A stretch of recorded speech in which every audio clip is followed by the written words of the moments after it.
1月15日毋庸置疑的內在全員，除了很少數的會員之外，我們的成員們都發現他們能激發出了毋庸置疑的內在動力。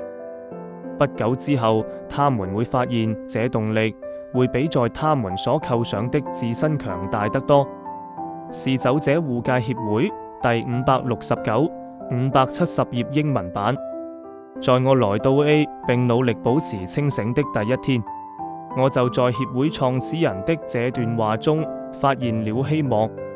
我經常思索這些話語，他們能激發出了毋庸置疑的內在動力。我問自己，我自己是這樣無能為力，那怎樣才能找到這種動力呢？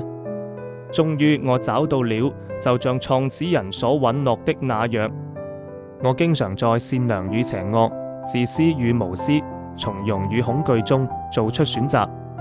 這種比我自身強大得多的力量，是我過去從未注意到的一種與眾不同的力量。只有按 A 的12步驟法去生活，我才每天都能夠保持清醒。